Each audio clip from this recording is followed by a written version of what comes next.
CBS presents Our Miss Brooks, starring Eve Arden.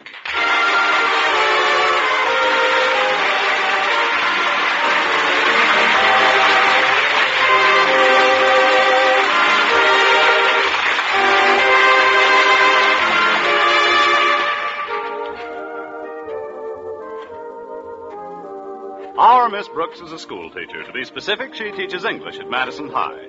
Connie Brooks is pretty enthusiastic about her work, too. In fact, in her own words. Although teaching isn't the most profitable career in the world, you must admit the hours are appalling. But there's always my secret heartthrob, Mr. Boynton. He's the biology teacher at school. And a sweeter, more intelligent scientist never brushed off an English teacher to play footsie with a frog. But he'll come around. Even a biology teacher must sooner or later get a little biological. Meanwhile, I can dream, can't I?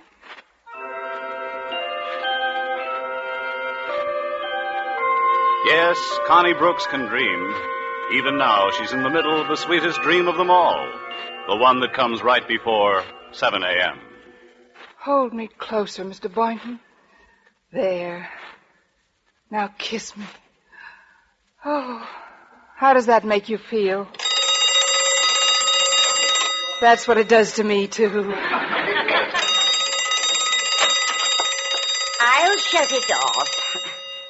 Miss Brooks, you'll be late. Kiss me again, Mr. Boynton. Miss Brooks, you have to go to school. For this, I don't have to go to school. Oh. Good morning. Well, if it isn't my favorite landlady. Oh, good morning, Mrs. Davis. What in the world were you dreaming about? Oh, nothing much. Just the school. I was giving an English lesson. Well, from the way your lips were puckered, I thought you were taking a bugle lesson. Better get up, dear. Today's the day you're supposed to find out about that new job as head of the English department from your new principal. Oh, that's right, Mrs. Davis. For 3 years I've been waiting for that job. 3 years of scrimping and scraping to get along. Now it's all going to be different. With this raise, I'll be able to run down to Miami once in a while, and after I've had the job a while, I might even go abroad. Paris, the Riviera, Biarritz in the spring, the casino at Monte Carlo. Just how much more money does this new job pay, Miss Brooks? $6 a month. Yes. You better watch your step at Monte Carlo. Money goes pretty fast down there. Money goes fast anywhere. I haven't been able to catch any for years. Now hurry and get dressed, dear. I have a lovely surprise for your breakfast. Another one of your surprise recipes, Mrs. Davis? I hope it's not clam fritters again. You'll see, dear. Come along.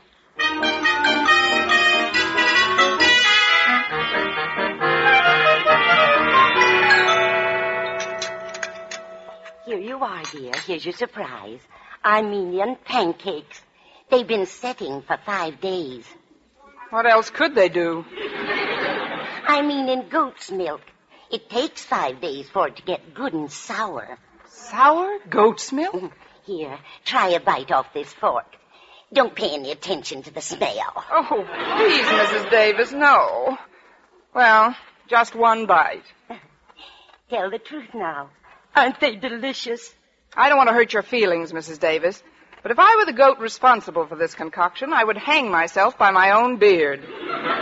If you don't mind, I'll have to pass up the pancakes. But, Miss Brooks, it's a crime to throw out these pancakes. What's the crime? Carrying concealed weapons? You've got to have some breakfast. Could I squeeze you a persimmon or two? No, thanks. I'll grab a kumquat on my way to work. Hey, it's funny Walter Denton isn't here yet. He knows I wanted to get to school a little early this morning and meet the new principal. Rather convenient to have one of your pupils drive you around. Yes, my Chevy's still in the shop. I had a little accident Saturday. I ran into a parked car. Oh, that's too bad. I hope you reported it to the police. I didn't have to. They were sitting in the car. Oh, that's good. I'll get it. Hello, Miss Brooks. Come in, Walter. Well, Walter Denton, how you've shot up since I saw you last. You saw me yesterday, Mrs. Davis. My, how time flies. Come on, Walter. I've got to get down early. The new principal takes over today. What's his name, dear? Mr. Conklin, Osgood Conklin. Osgood Conklin? Why, I've known him for years. We went to school together. Really, Mrs. Davis? What kind of a man is he, anyway? Well, the other children used to call him Stoneface because he never laughed. Oh, fine. Well, I shouldn't say never. I did hand him a laugh one time when we were out ice skating. He was practically in hysterics. What happened? I broke my leg. He sounds about as friendly as a subpoena.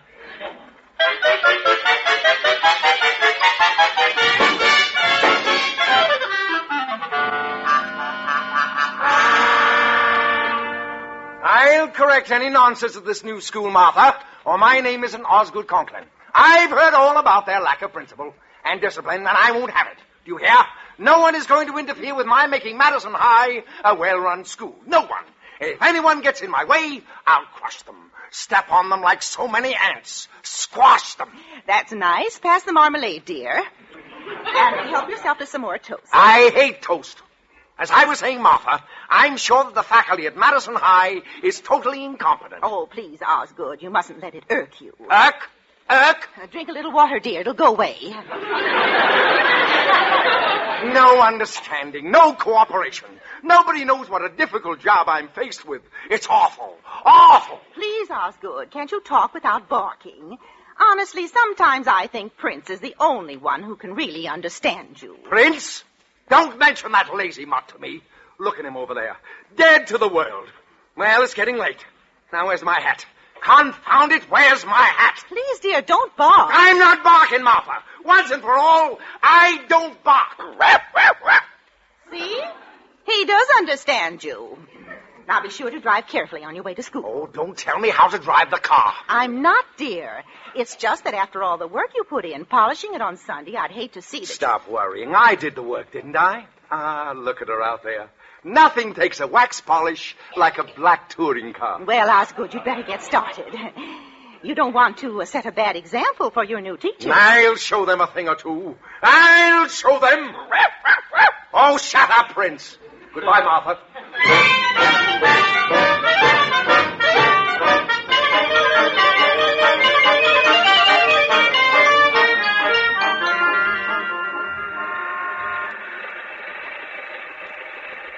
Before we get to school, Miss Brooks, there's something I'd like to talk to you about.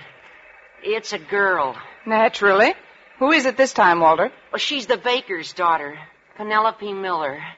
When I kissed her for the first time the other night, I knew she was different. But, Walter, you've kissed a lot of girls. What's so different about Penelope Miller? She tastes like caraway seeds. Oh, grand. She's probably built like a pumpernickel. Now, look, Walter, I've got a lot on my mind today, what with trying to make a good impression on the new principal. Well, all I want you to do is help me write her a letter, Miss Brooks. You see, she doesn't think that I'm mental enough. I can't understand it. And I figured, well, you being an English teacher as well as a woman, well, you'd know how to make her think I was brainy. You know, intelligent. I hate to trade on just my sheer animal magnetism. You know what I mean? Well, you are a little beastly in spots, Walter. Don't blame yourself. Penelope just doesn't appreciate yet that a man is a thing to be treasured. When will she appreciate it? When she gets to be my age. Oh, I couldn't wait that long, Miss Brooks. What? Oh, I'm sorry, Miss Brooks. I guess I'm not very mental at that, but you will help me out, won't you? I'll come over to Mrs. Davis's tonight and we'll write a letter together. What do you say? Well, I don't know, Walter. Walter, look out! That car! What car? That big black touring car! Big black touring car?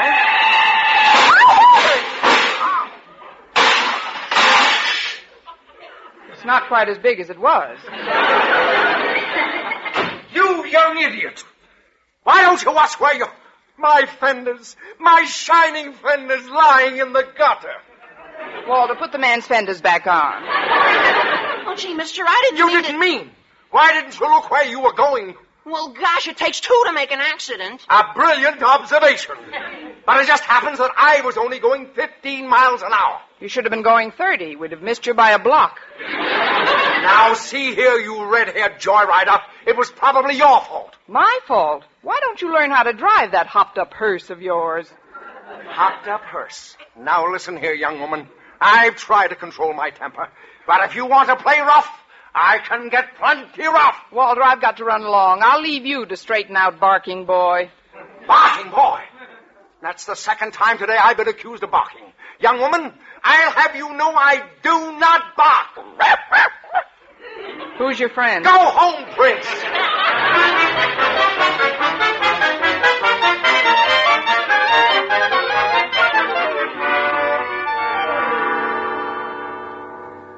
Well, classes haven't started yet. Let me see. Pick up my mail first, and then... Oh, hello, Mr. Boynton. Hello, Miss Brooks.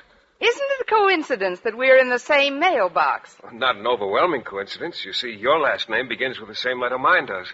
Well, that's a start. You have such a quick mind, Mr. Boynton. Well, it is thorough. Personally, I think you tax it too much. Don't you think you need more recreation, if you know what I mean?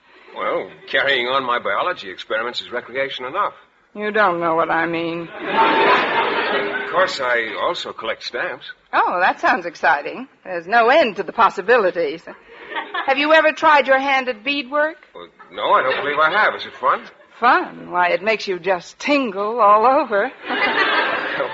We must string a few together sometime. Mm-hmm. And basket weaving can be thrilling, too. Oh, really? Yes, if we're both in the same basket. Well, so much for the world of sports. Miss Brooks, if you don't mind my changing the subject, are you going to be busy tonight? Busy? Me? Mr. Boynton, I couldn't be unbusier. Well, I'd like to come over after dinner. That is, if we can be alone. Alone? We'll be absolutely isolated. I hope you don't think I'm too forward, Mr. Boynton, but I've anticipated this moment for quite a while. Remember the day about 5 years ago when I first came to Madison High, rounded a turn in the corridor, and bumped smack into you? Oh, yes. I was teaching chemistry then. You put quite a dent in my Bunsen burner. Yeah. Well, you know, that was the day I first suspected that we'd be more to each other than just fellow faculty members. And when were your suspicions confirmed, Miss Brooks? On our very next date, when you took me to lunch, 2 years later. Gad, you were a fast worker. I don't blame you for kidding me, Miss Brooks. I guess I'm not much of a whirlwind romantically. Then most scientific people aren't. You see, the study of evolution alone tends to slow down any of the mere intemperate reflexes. Mm-hmm. You must realize that a tremendous period of time was involved before the single cell divided itself in the sea and adapted itself to the land and the air. Mm-hmm. Countless centuries passed before lower forms of life assumed their new shapes, and generations before the mammal family produced the ape family, and before the ape family produced the human family. What have you been waiting for me to do? Slip back a notch? Well, what time do you think you'll be able to come over tonight, Mr. Boynton? Mr. Boynton, Miss Brooks, let us not tarry. Your new principal, Mr. Conklin, is due at any moment. Oh, we'll be sorry to see you go, Mr. Darwell. Yes, you've been a wonderful principal, Mr. Darwell. Why did the Board of Education decide to have you transferred? Ours not to reason why. Ours but to teach and die. As the great Socrates so aptly phrased it, if you gotta go, you gotta go. Of course, I am genuinely sorry to leave old Madison High, but then we're teachers, and teachers can't afford sentiment. We can't afford anything. As the great Professor Einstein so aptly phrased it, murder, ain't it? You know, I still hope I can land that job as head of the English department, though. Well, that will depend upon the impression you make on Mr. Conklin. I'm taking him on a tour of inspection as soon as he arrives, Miss Brooks. Your class will be the first one visited. Oh, the first class visited? Oh, gosh, Mr. Boynton, if I'm to impress Conklin, I'll have to hurry and get things in order. I better go in and erase the children and see that the blackboards aren't throwing spitballs. Poor Miss Brooks, you're a bundle of nerves. You look sort of faint. Here, I'll put my arms around you until you steady yourself. Oh, no, you won't, Mr. Boynton. Just because you happen to catch me at a weak moment, I'm not letting you put your arms around me. My father told me about men like you. Then why are you putting your arms around me? My mother told me about men like you, too.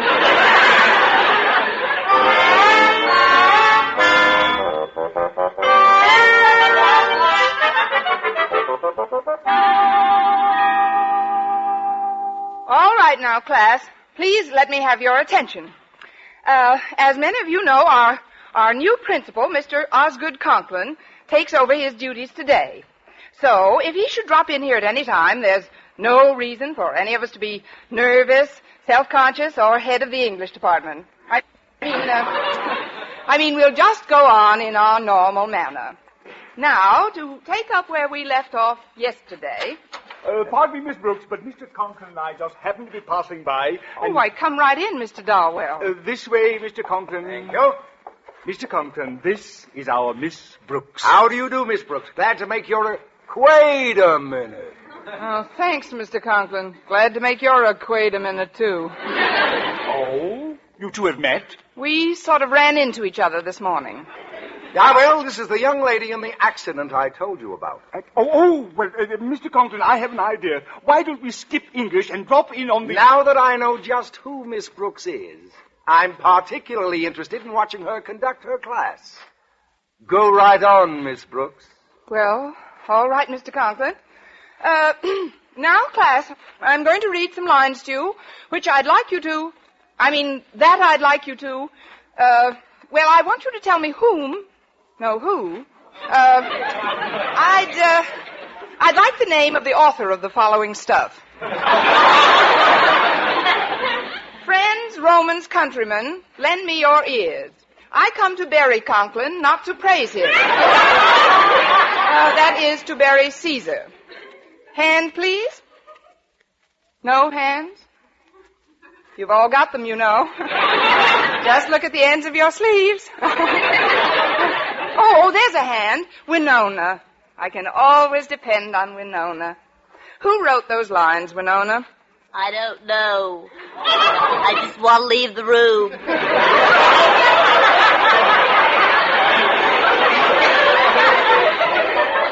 Never mind the blindfold, Captain. Just give me a cigarette.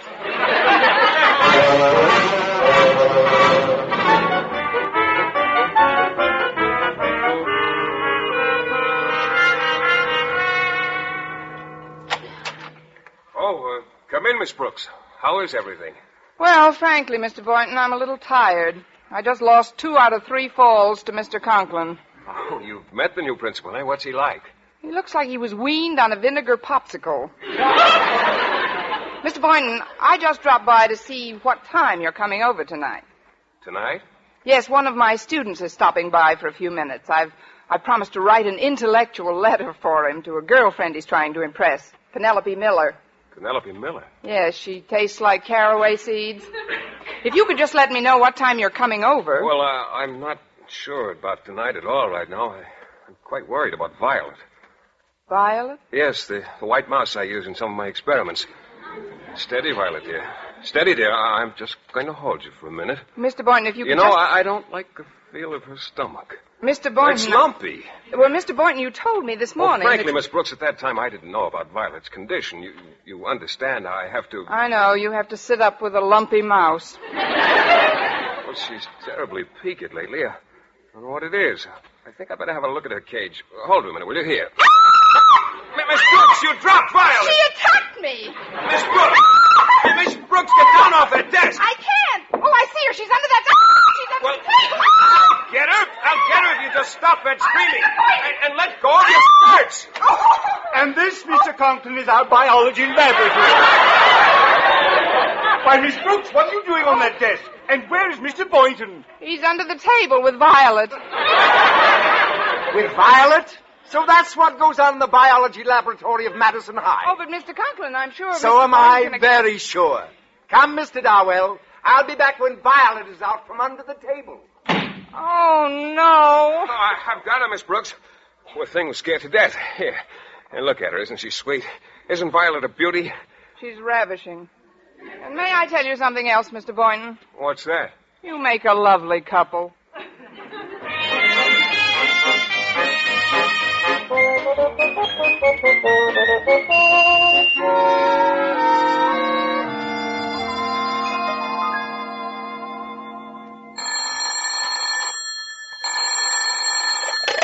Hello, principal's office. Osgood Conklin speaking.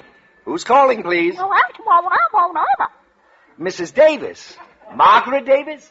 Oh, yes, the girl I used to go ice skating with. Ha, ha, ha. How's your leg? What's that? You want me to come over to dinner? Well, I'm afraid You say there's a teacher living with you that you want me to meet. Miss Brooks. Well, I'd like... Miss Brooks! Now, look here, Margaret. I've already met that red-haired... Mr. Conklin. Hold the phone, Margaret. Yes? I'm Matilda Denton of the school board. I have reason to suspect that my boy Walter, a pupil at this institution, has fallen into the clutches of one of your female teachers. What? Yes. He told me that he had a date with a woman tonight at her home. Uh-huh. And here, this note fell out of his pocket when he came home from school. Let me read that, please. At last, I've got what I want. Red hair and a tough, sturdy body. Red hair? Good heavens! Well, Mr. Conklin, have you any idea who this nefarious woman might be? Yes, I have, Mrs. Denton. Pardon me. Hello, are you still there, Mrs. Davis? No. No, I haven't been to a Turkish bath.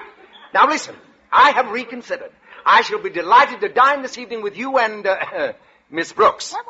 Mr. Conklin, I'll give you just 24 hours to find out who my boy is traipsing around with. Listen, Mrs. Denton.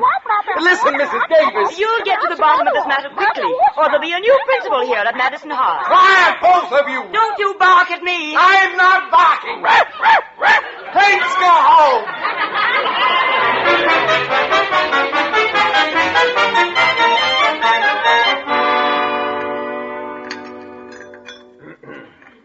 Well, Osgood, how did you like your dinner? Very interesting, Mrs. Davis.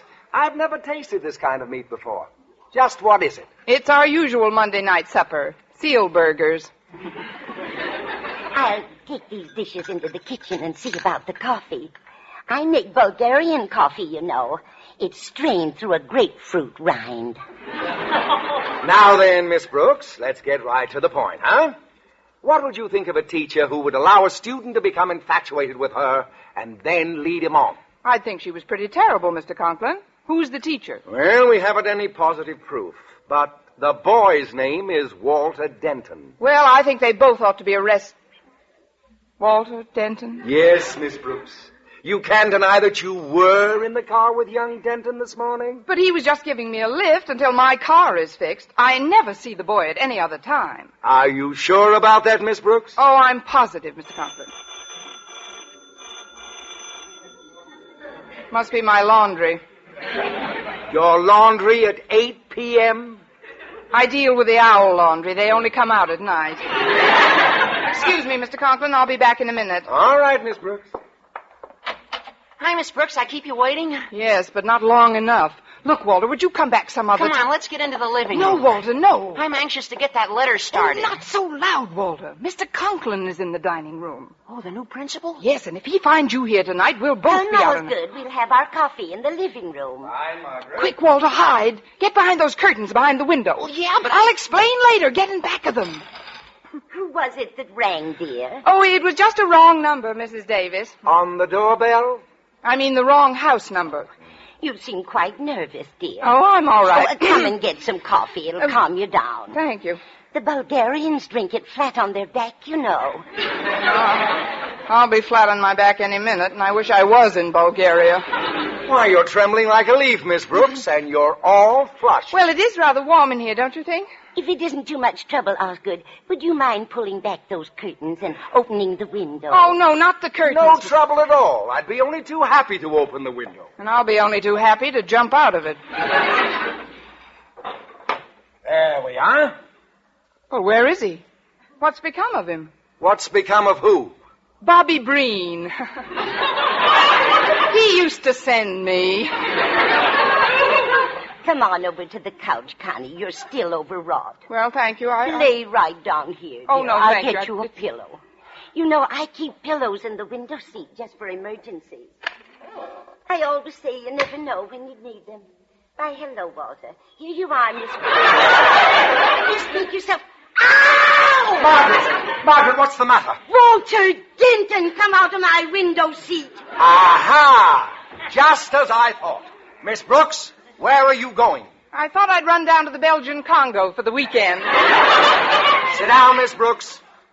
Young man, what were you doing in that window seat? If you'll only give me a chance, Mr. Conklin, I can explain. Go ahead. What were you doing in there? Hiding. Walter, tell them just why you came here tonight. Well, I came here to see Miss Brooks. I thought we'd be alone. Oh, ho! Oh, no. Well, she was only going to help me write a letter to my girlfriend. I see. Now, let's hear you explain this, Miss Brooks. Here, read this page from Walter's diary. Mine? What is this? At last I've got what I want. Red hair and what a tough, sturdy body. Walter! I wish everybody would stop saying Walter. Look, this isn't even my writing. Here, look at the other side. See, that's my biology notes from yesterday. I asked Mr. Boynton to loan me a piece of paper. Mr. Boynton wrote that? Miss Brooks, don't you get it? Get what? Red hair. It's you he's writing about. Mr. Boynton? Me? Just what he wanted? Tough and sturdy body. Well, I am strong. Surely you're not pleased, Miss Brooks. I'm not? I mean, I'm not. Oh, Door's open. Mr. Boynton. I thought you said we were going to be alone, Miss Brooks. You too. What's happening around here? Haven't you heard? I've been made queen for a day. Boynton, I'd like to know whether you wrote this or not. Let me see it, sir. Yes, I wrote it. It was supposed to go into my diary. What's wrong with it anyway? She is strong, and I did work hard to get her. Oh, Mr. Boynton, please, not in front of everybody. It took 23 generations of crossbreeding to get a red-backed mouse like that. Red-backed mouse? Mouse? Amazing. Miss Brooks, I'm afraid I've done you a grave injustice. You most certainly have, Mr. Conklin. You've placed your own meaning on unfortunate incidents. But You've accused me of misconduct with no proof whatsoever, and you've acted in general like a narrow, bigoted, unfair person. But, Miss Brooks... Mr. Conklin, I never want to see or talk to you again as long as I live. Not even about the job as head of the English department? Mr. Conklin, I've done you a grave injustice. Let's sit down on the love seat and talk this thing over, Yes. huh? Well, we'll take it up first thing in the morning, Miss Brooks. I've got to be getting home now. Come on, Walter. We'll take the bus together. Oh, we don't have to take the bus, Mr. Conklin. I've got my car outside. Your car? After our collision this morning? Oh, after I left you, I hit another car and everything snapped back into place. Well, good night, all. Good night, Walter. Good night. Good night, Walter. Good night. Good night, Mr. Conklin. Good night, Mr. Conklin. Well, now there's just the three of us, Mr. Boynton. Mrs. Davis and you and I. Gee, it's a beautiful night. Look at that moonlight streaming through the windows. If one would take a hint, there'd just be two of us. Two of us and one sofa. I said if one would take a hint, there'd just be two of us.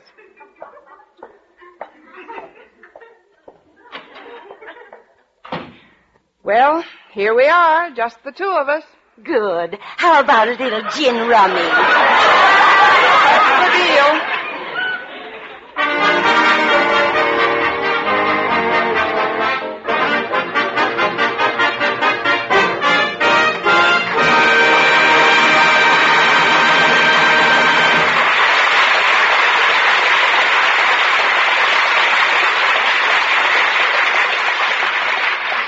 Well, I blitzed Mrs. Davis 3 across, but I'd rather have lost to Mr. Boynton. He's certainly naive, my little biology boy. But though he's shy, he's glad of I, and I'm sure he'll soon realize that the greatest thing he'll ever learn is just to love and be loved in return.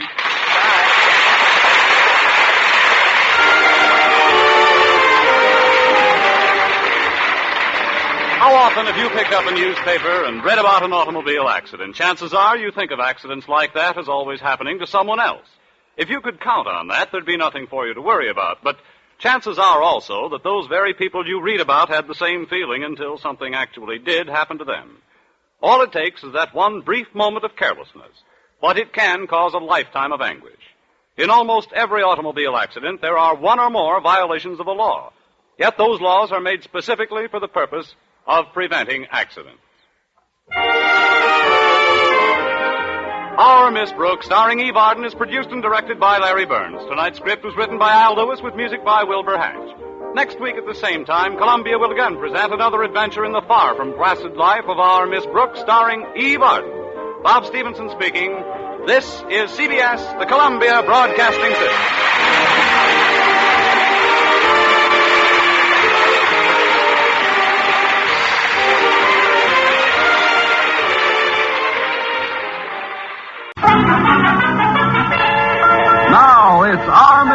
starring Eve Arden.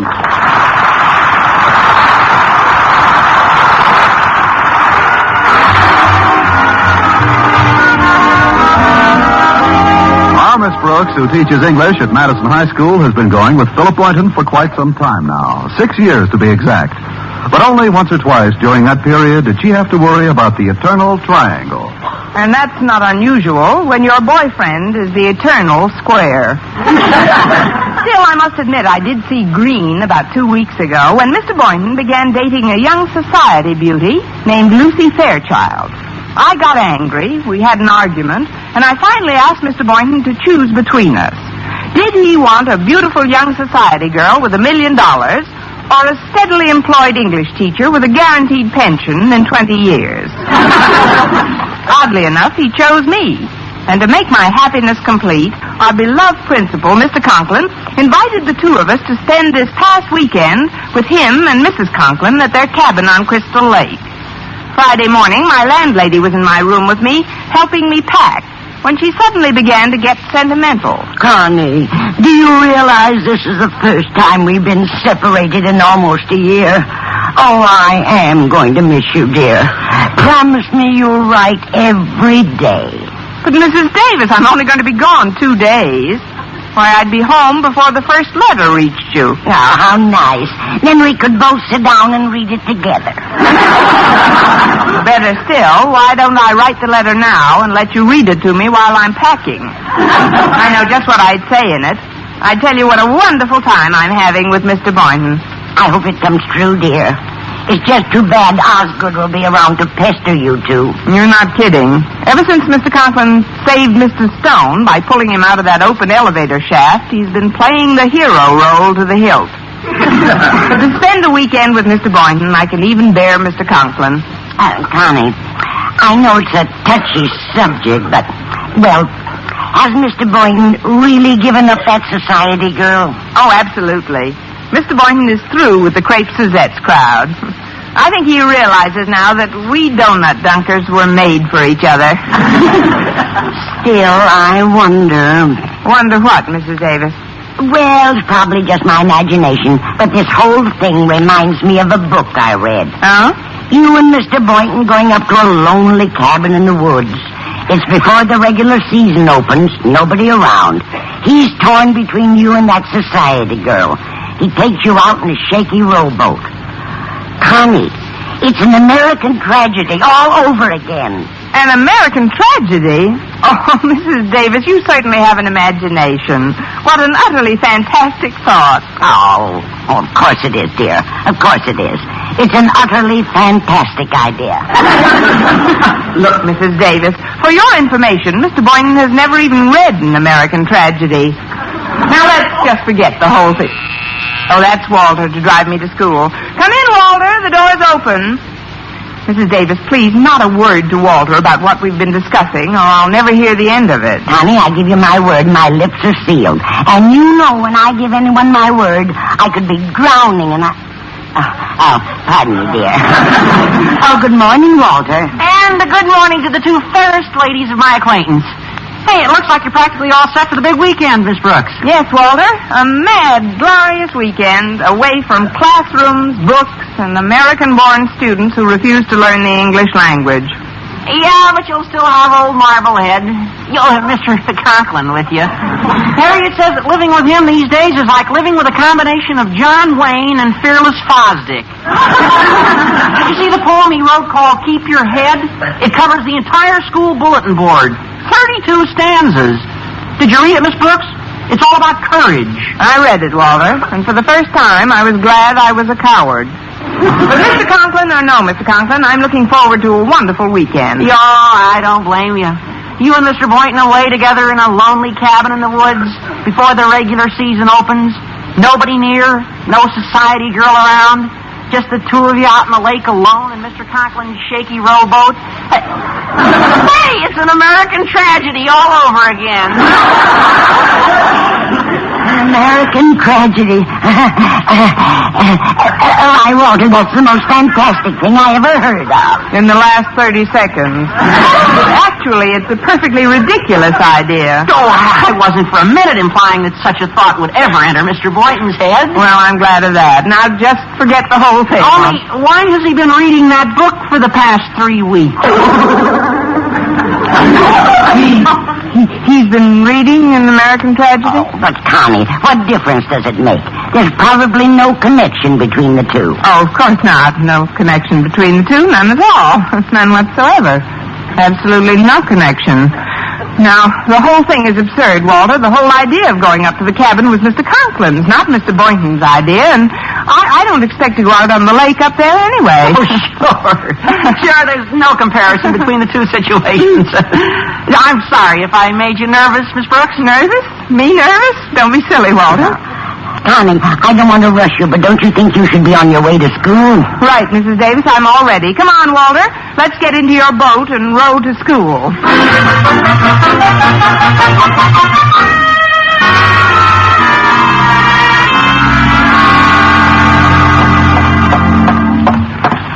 Oh, good morning, Harriet. Oh, hi, Miss Brooks. Why so depressed this morning, dear? I just left Daddy's office.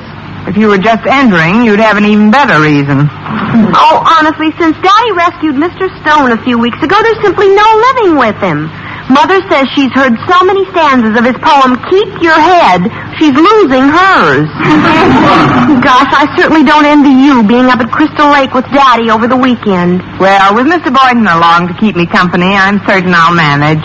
Oh, of course, it should be great for the two of you. Away together in our lonely cabin in the woods before the regular season opens. Nobody around for miles. That society girl forgotten. Just the two of you out on the lake alone in Daddy's wobbly rowboat. Harriet, I won't have you implying this is another American tragedy. But, Miss Brooks, I wasn't implying. You weren't? Of course not. There's certainly no reason to be suspicious of a man just because he suggested to Daddy that he open his cabin and invite you along. Mr. Boynton asked your father to open his cabin and invite me along? It was Mr. Boynton's idea? Well, yes, but that's certainly nothing to be upset about. Upset? Who's upset? Why should I be upset? Besides, Mr. Boynton has never said anything about going out in any boat. He's never mentioned that. Never once. So why should I be upset? Good morning, Miss Brooks.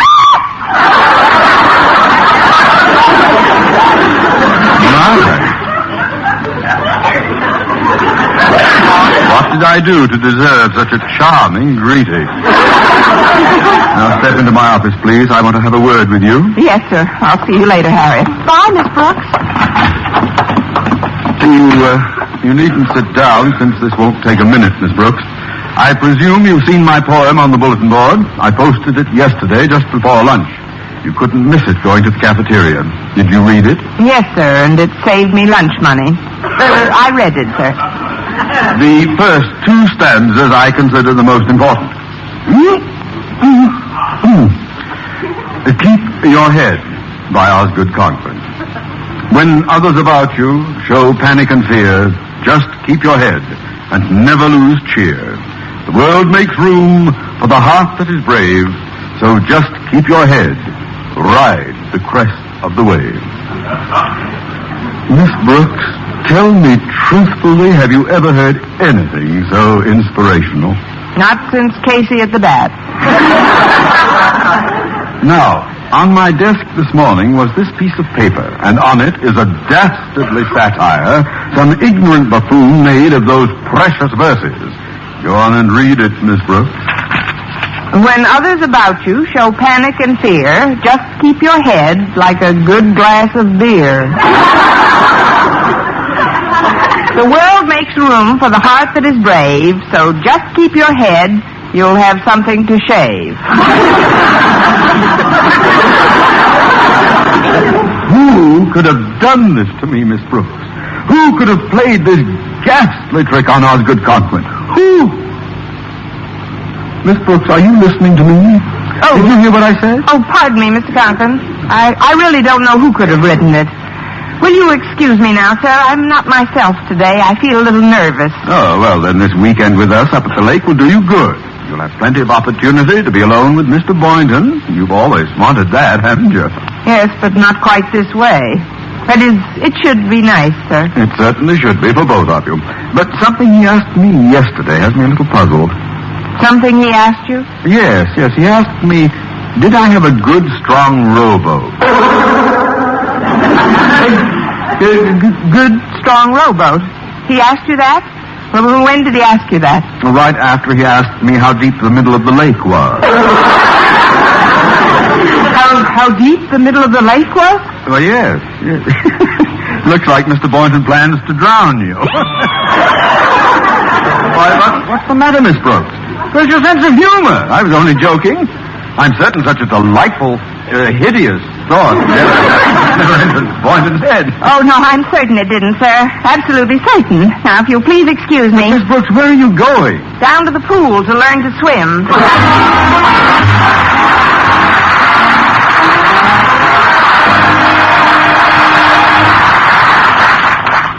Oh, Miss Brooks. What is it? Oh, nothing at all. Nothing at all, Mr. Boynton. Well, nice bumping into you. On dry land, that is. See you next week sometime. Bye. Next week? Miss Brooks, what are you talking about? You haven't forgotten our trip this weekend, have you? Oh, no. I remember the weekend under Crystal Lake. On Crystal Lake. But frankly, I've been thinking of staying home this weekend. But, Miss Brooks, you promised to go. I thought we'd patched up our little difference, and I really have been looking forward to it. You really have been looking forward to it? Yes, and I've made some plans. Little on the romantic side, if you know what I mean. It doesn't matter. With me, both sides are romantic. Oh, gosh, how could I have been so silly? What are your plans, Mr. Boynton? Well, tonight after dinner, just as the full moon comes out in a perfect blue sky, we'll go out in Mr. Conklin's rowboat. I'll need just one big, powerful oar. I'll show you how to sit so you don't rock the boat. And even if you do fall into the lake, I can swim. Brooks, why are you looking at me that way? What is it? Oh, I think I know what's bothering you. You're mystified as to my actual reason for this trip. Now, isn't that it? No, I've read chapter 23. My actual reason for going up to the lake is to gather first-hand information on the nocturnal habits of the speckled-throated frog. The nocturnal habits of the speckled-throated frog? I'm doing some highly confidential research work for a biological paper I'm writing. I wasn't even going to tell you until we got up there. And that's the only other reason you wanted to go out with me in a rowboat tonight? What did you think I wanted to go out with you for? To repeat an American tragedy? It was a perfectly crazy idea. How could a thought like that even enter my mind? Of course. Well, I've got a class now, Miss Brooks. I'll pick you up at your house at 4 o'clock sharp. I'll just honk my horn and you come out. I should be all packed by then, but if I'm not right out, tread water wait for a few minutes, will you?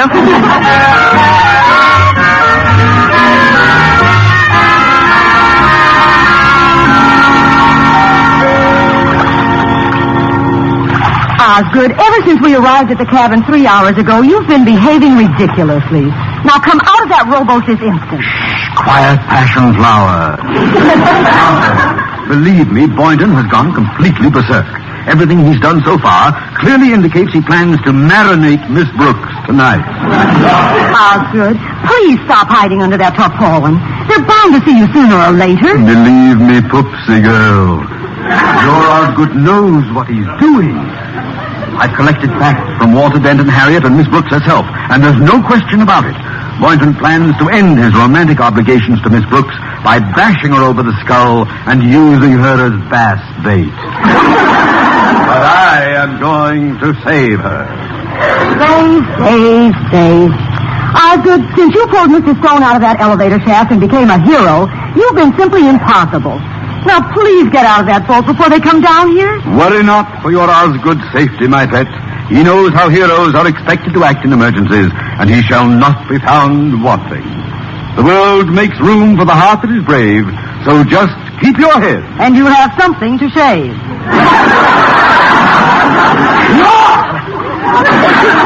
When it was you wrote that satire. For 20 years, I've clasped a Delilah to my bosom. Honey, now, please get out of that boat. Oh, very well, be a hero. And when Mr. Boynton finds you hiding under that tarpaulin, I hope he hangs something besides a medal under your eye.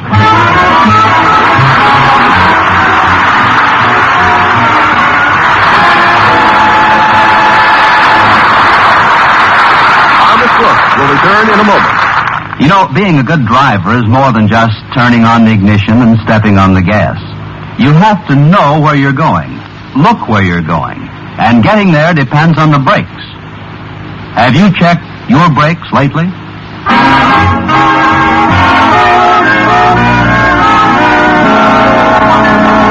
Well, there was no doubt in Mr. Conklin's mind Mr. Boynton was going to end his romantic idyll with Miss Brooks by using her to fatten up the fishes.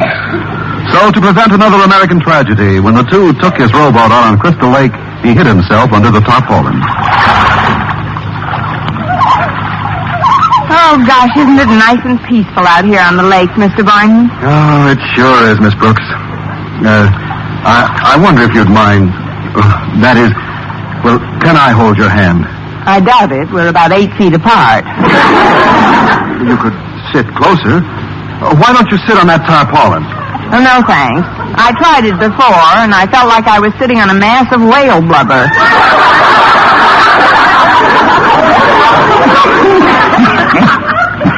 What was that? Oh, probably the mating call of the speckled-throated bullfrog.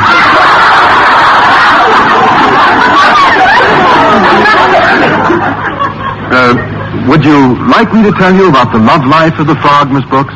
Right now, I'm trying to develop one of my own. I mean, some other time, Mr. Boynton. Well, maybe I could move a little closer to you. No, stay where you are. I'll come to you. Very well. Only be careful. This boat's awfully shaky. Here, I'll hold the oar up high and give you... Hold it, Boynton! There'll be no American tragedy in this boat.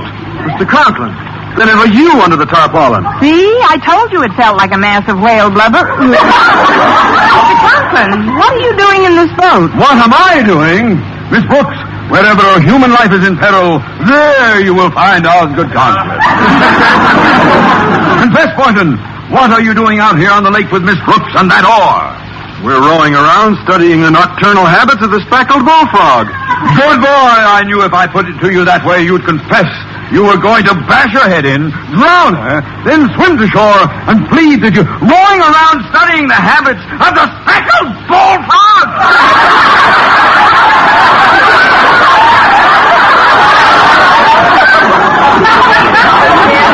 Back under the tarpaulin again? Mr. Conklin, I know it's bad news for you, but let's face it, Mr. Boynton was not trying to drown me. Not trying to drown you? But he can't do this to me. I mean, I worked so hard to be well, just to play it safe, Boynton, I'll take that oar. But, sir, this is preposterous. Nothing will happen in this boat as long as Osgood Conklin is here. That's just the trouble. Oh, but, sir... Very well, if you won't give it to me, I'll have to wrest it from you. Release that oar, Boynton! Oh, good gosh, there goes our only oar. Oh, we'll never find it in the dark. Our only oar?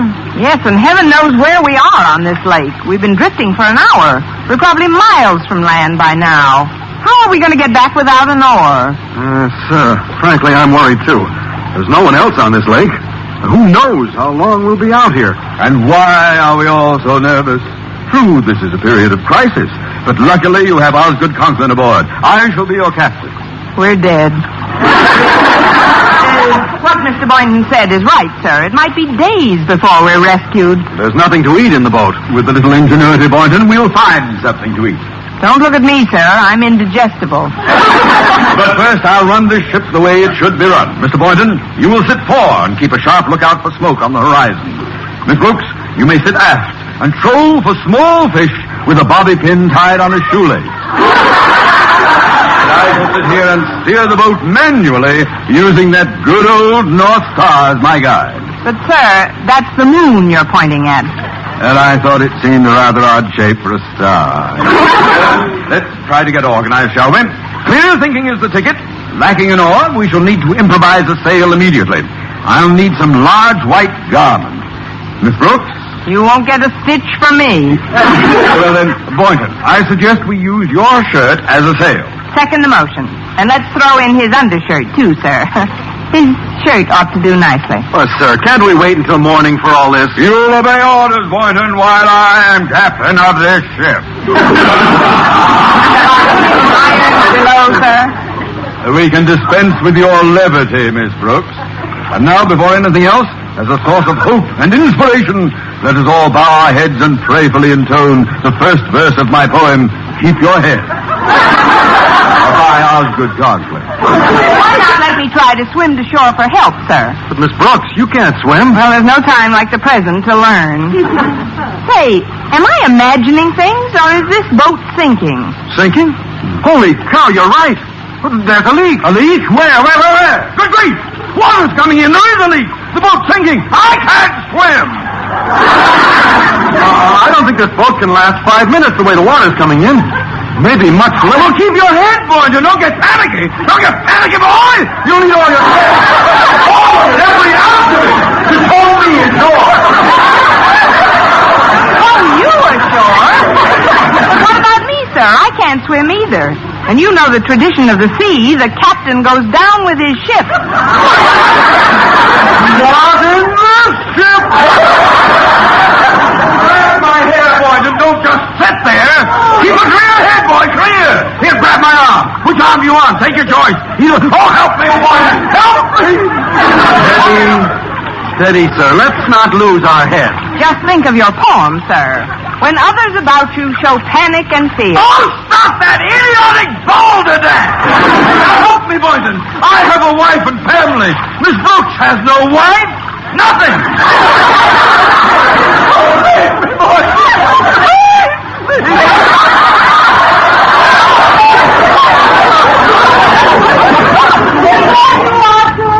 Who's that? Martha! Good heavens, I see the mother of my child! My life must be flashing before my eyes. Osgood, what on earth are you babbling about? Martha, is that really you? How did you get out here? Are you treading water? What for? The lake is only 3 feet deep here.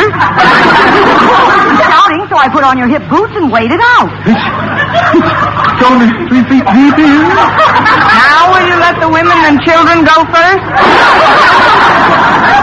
Mrs. Conklin, just where are we now? Oh, the cabin is just around the bend, Mr. Boynton. Now, Osgood, will you kindly explain just why my big hero suddenly went to pieces? Went to pieces? Why, Martha, what a fantastic idea. Oh, I will admit I was a little upset, but it was more for the safety of Mr. Boynton and Miss Brooks than myself. My first concern was for their safety. Isn't that so, Miss Brooks? Well, what do you say, Miss Brooks? The next time you run Mr. Conklin's bath, be sure you throw in a life preserver.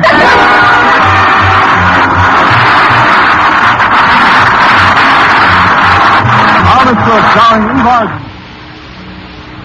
Murray Vernon, written by Arthur Oldsberg and Lou Derman with the music of Lud Gluskin. Mr. Conklin was played by Gail Gordon.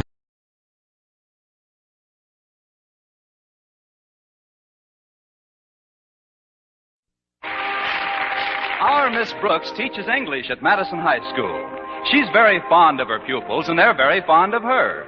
She's also very fond of biology teacher Philip Boynton, and he's very fond of his frogs and guinea pigs. Well, this absorption in his laboratory is largely due to Mr. Boynton's natural shyness. Well, that is to say that he's shy in the world of reality, but in the dreams of our Miss Brooks, Philip Boynton is every bit as ardent and attentive as any woman could desire. Let's listen. Oh, my darling Constance. You're so lovely, so desirable. I feel I could fly on the wings of our love. Won't you join me, Constance, on a flight to paradise? Contact. I must pause for a moment, my darling. You know why? For station identification? I want to look at you again before I kiss you. And if you notice anything strange in my eyes, dearest, it's stardust. Well, sweep it under your lids and let's get going. Oh, isn't it wonderful, Connie? Just you and I alone in our dream house. Yes, it is, Philip. And if anyone comes calling, we'll refuse to answer the doorbell. Sorry, wrong number. Oh, okay, alarm clock. Oh, you win. Quiet. If I could have slept a few more minutes, that dream might have gotten the Academy Award. Come in. Good morning, Connie. Good morning, Mrs. Davis. I brought you a little breakfast tray. Hope you like the surprise recipe on it. Another surprise recipe? I'm still trying to get used to the last one. Rye crisp boiled in breadcrumbs. Oh, this isn't anything like that, Connie. This is a famous Alaskan dish. Want to know what it consists of? No, what? It's very simple. You just take a pound of frozen whale meat, thaw it out, roll into patties, and fry in deep seal fat. What do you call this Eskimo's delight? Blubber burger. Blubber burger? Yes. Of course, not everyone can enjoy them at first eating. How do you stand on the whale meat, Connie? I really don't know, Mrs. Davis. I've never stood on any.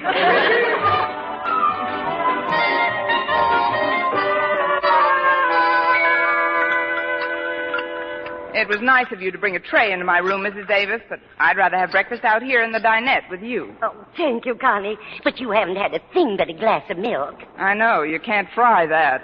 That is, I didn't feel very hungry. Oh, that's too bad. Today of all days. What's so special about today? Don't you know?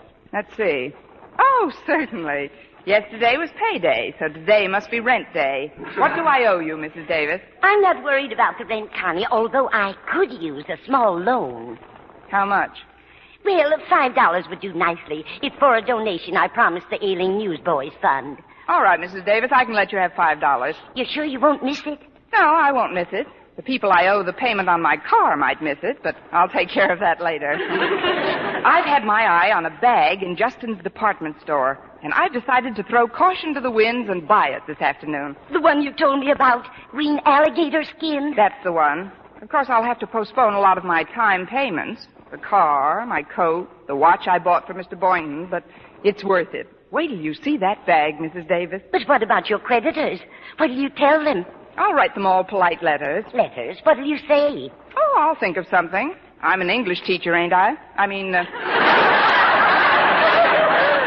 Aren't I? Am I not? You certainly must have your heart set on that bag. Oh, I have. Do you think Mr. Boynton will like it? He likes frogs and lizards and things. Then this alligator bag ought to be right up his alley. Lucky alligator bag to be up an alley with Mr. Boynton. Oh, that must be Walter Denton. He's giving me a lift to school. I'll be there in a minute, Walter. Is your car in the repair shop again, Connie? Yes, the garage says they just have to get one more part for the car before I can drive it again. What part is that? A motor.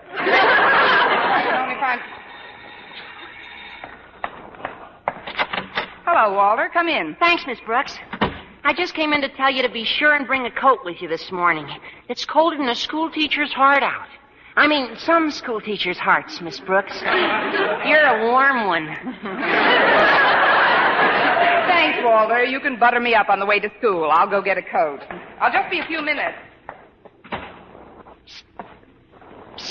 Did someone let that cat in again? It's me, Mrs. Davis. Oh, Walter, I'm glad you came in. We've got to make arrangements for the surprise party. Does she know it's her birthday? No, just like last year, she's forgotten about it completely. Swell, then the party will go over that much bigger. Did you find out what she wants? Yes, I did, Walter. It's a green bag in Justin's, but she's threatened to buy it for herself. Golly, that's no good. I know. So I've thought up this scheme. If we all borrow some money from her, she won't be able to buy it. Then we can give it to her for a present. I'll call the Conklins and tell them to be sure and borrow something from Miss Brooks when she gets to school. Good. She's so soft-hearted she'll never turn anybody down, as long as there's a hard luck story with it. I'll put the bite on her and... I'll borrow something on our way to school. Here she comes. I'll go back into the kitchen. I don't want her to think we've been conspiring. Okay, Mrs. Davis. Well, that wasn't such a long wait, was it, Walter? Oh, not at all, Miss Brooks. Gosh, that's a nice coat. Well, when did you buy that? Within the next 18 months. Let's hurry, Walter. I couldn't touch a morsel of Mrs. Davis's breakfast. I'd like to get a bite on our way. Don't worry, you will.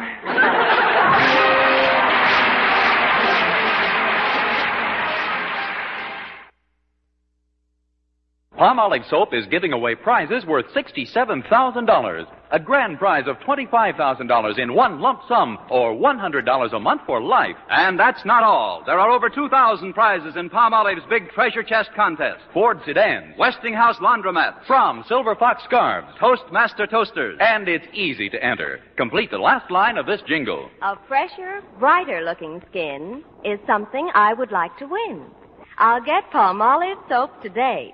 Da-da-da-da-da-da-da. Write your last line on a plain sheet of paper or use an official entry blank giving complete rules obtainable at your dealers. Include your own and dealer's name and address and mail with the big word Palmolive from the front of the wrapper of one regular and one bath-size cake of Palmolive soap to Palmolive, Box 92, New York 8, New York. Now, here's the jingle once more. A fresher, brighter-looking skin is something I would like to win. I'll get Palmolive soap today.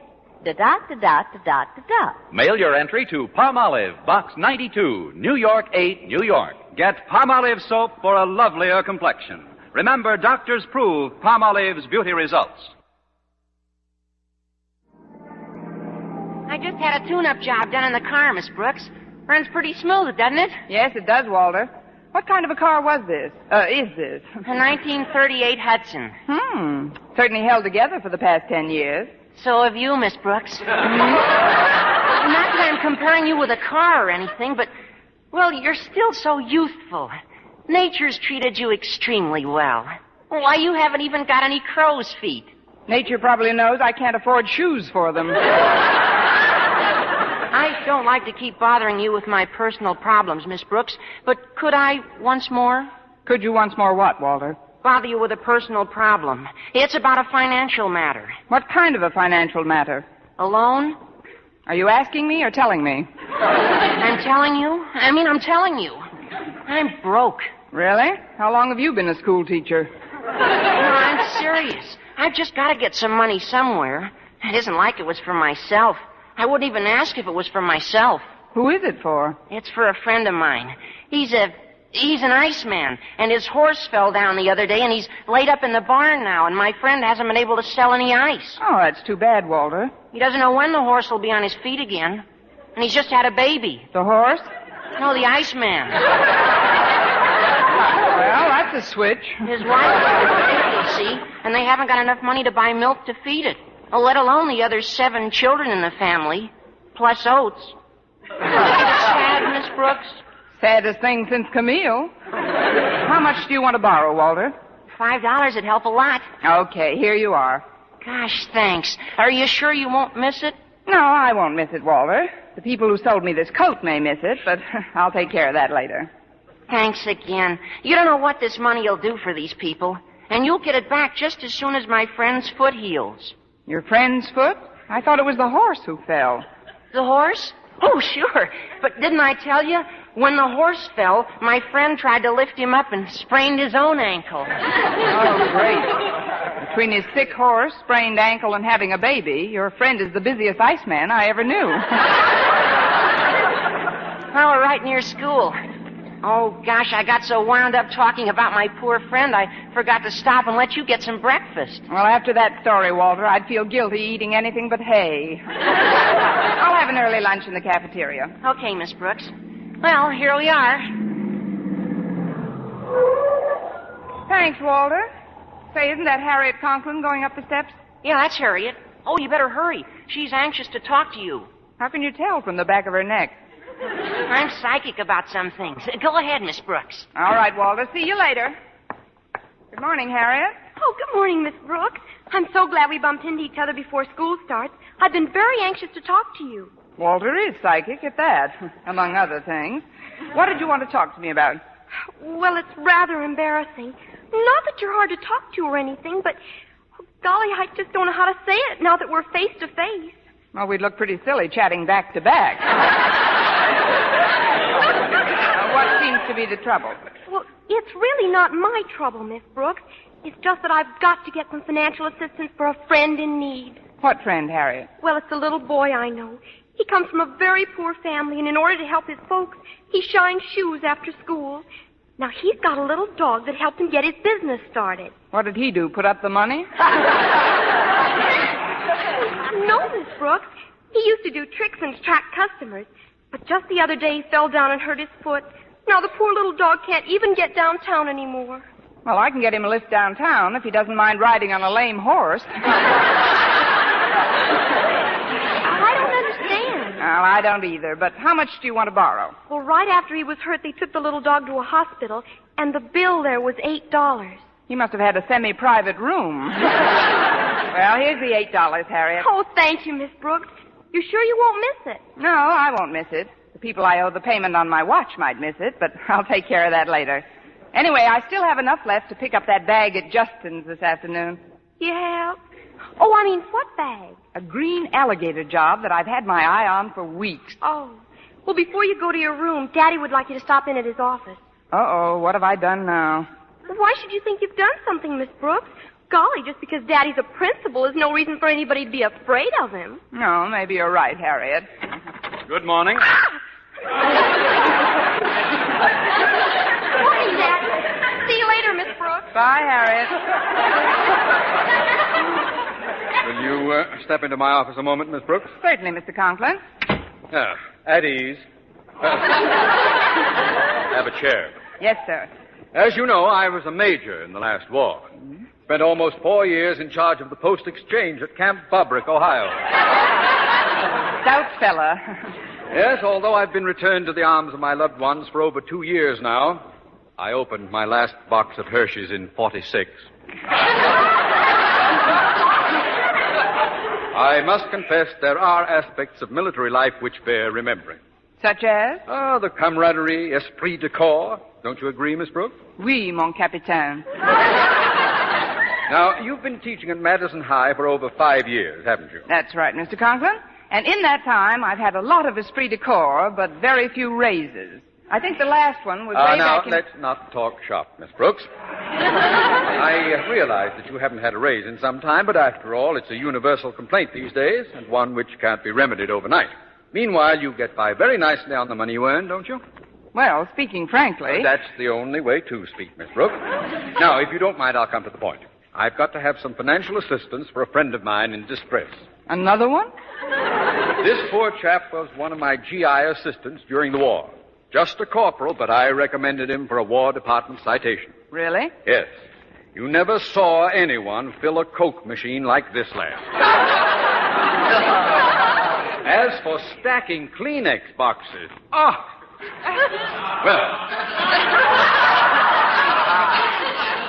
after the war, he got married and started to raise a family.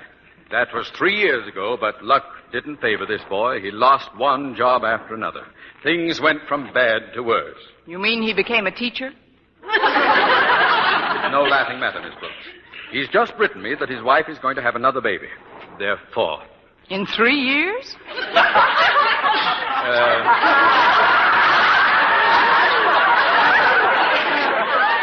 There's a set of twins. In any event, he's desperate. He can't even afford a hospital room for his wife. Well, I know where there's a semi-private room if she doesn't mind dogs. I mean, how much would you like to borrow, Mr. Conklin? Well, I've asked many of my friends for $5 or $10. I see. Well, I get But that. you're such an old friend, Miss Brooks, I feel that I can ask you for $15. Before our friendship gets any older, here's the $15. Oh, thank you, Miss Brooks. You're sure you won't miss it? No, I won't miss it. The people I owe a repair bill on my car might miss it, but I'll take care of that later. Very well. That'll be all then. Dismissed.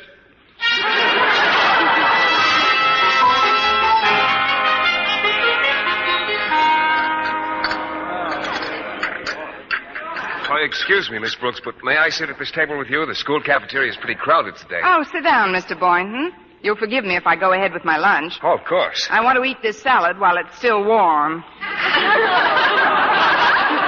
There's something I'd like to talk to you about. Yes, Mr. Boynton? I've heard from many people how generous and warm-hearted you are under your veneer of seeming sophistication. Of course, I've always known that you're true blue, a 100% human being, deep down below the surface. Why, Mr. Boynton, you've been peeking at my x-rays. I'm serious. I know that I can appeal to you for assistance without fear of embarrassment. And I know when you hear my story, you'll want to help. Et tu, Boynton? Well, what's your story? Well, I have this friend who's also a biologist. From a poor family? No, his family's very wealthy, as a matter of fact. But he's married and has 7 children and 1 on the way. No, he's a single chap. But he's got a bad sickness. No, he's in the pink of condition. Oh, wait a minute, I know. His little puppy broke its leg. Oh, he hasn't any puppy, but his Great Dane just won a blue ribbon. Wrong again. But give that lady a box of Red Heart and 2 tickets to next week's flea circus. Look, Mr. Boynton, I'll bet your friend's horse is so lame he can't even ride him to work, Well, my friend drives a Cadillac. Look, if you'll just let me finish, I'll be as brief as possible. You see, he's leaving town. He's got about 30 white mice and frogs that he wants to give me. Oh, so that's it. They're sick. Oh, no, not at all. They're wonderful specimens. But they're orphans. Please, Miss Brooks, what I'm trying to tell you is that I'll need about $20 for the added equipment it'll require to house them. Oh, well, why didn't you say so? Here, Mr. Boynton, here's $18. It's all I have left. Let a couple of the mice double up. Thank you, Miss Brooks. I certainly appreciate this, but are you sure you won't miss it? No, I won't miss it. The people I owe the payments on my car, watch, and coat might miss it, but I'll take care of that later. There's only one thing that's not going to be put off, Mr. Boynton. Oh, what's that? A green alligator bag I've got my deep down underneath little warm heart set on. My first stop after school will be the nearest bank that lends money.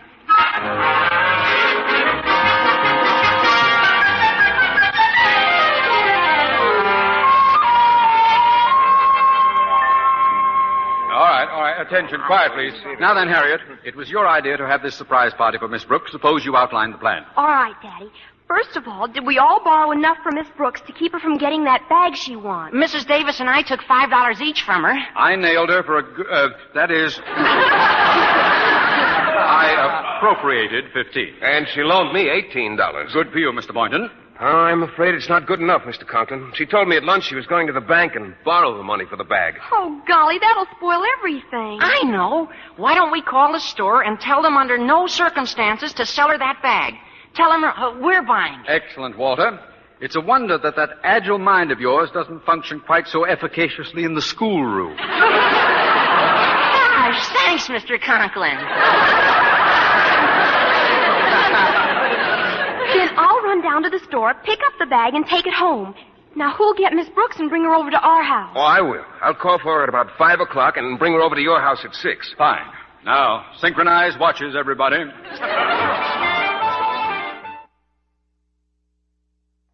Let's see, confidential loan department. This is it. Pardon me, I've read your ads, but I'd still like to be assured that any business we transact will be strictly confidential. You may be quite certain of that, miss. What? I said we treat all our transactions with the utmost secrecy. Well, you can let me in on it. I'd like to borrow about $35. Yes, ma'am. What is your occupation, please? I'm a school teacher. How long have you been teaching, and at what school, please? 5 years at Madison High. And how do you sound when you've got laryngitis? Very comical. You write your name and address down, and I'll get you the money. Is that all there is to it? Yes, we don't believe in a lot of red tape. Oh. All you have to do is sign a few papers. First here. Yes? Now here. Right. Now this one. There you are. Now here. Mm-hmm. And here. Again. And this one. Yes. Now we'll start on the second page. Here. Yes. And here. Mm-hmm. And here. Mm-hmm. And here. And here.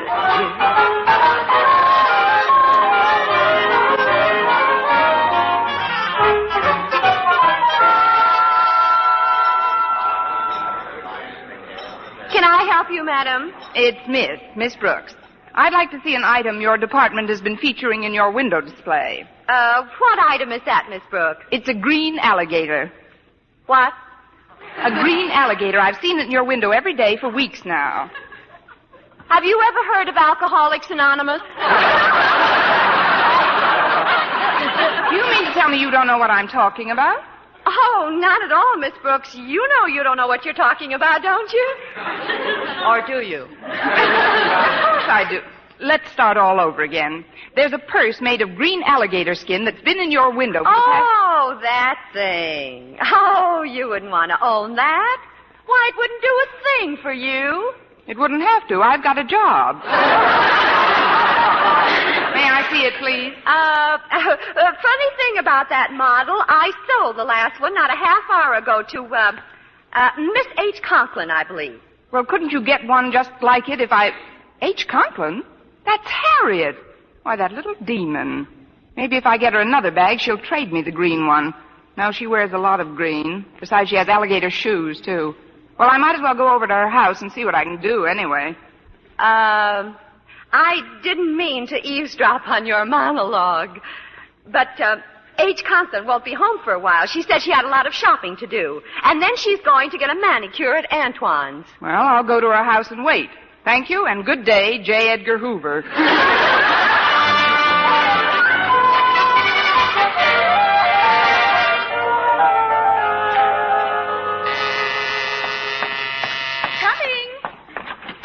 Hello, Mrs. Conklin. Is Harriet at home? Why, no, Miss Brooks. She's out doing some last-minute shopping for the...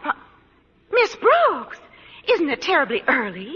I mean, with the days getting shorter all the time, it seems like about 5 o'clock. It is 5 o'clock. May I come in, Mrs. Conklin? Oh, of course.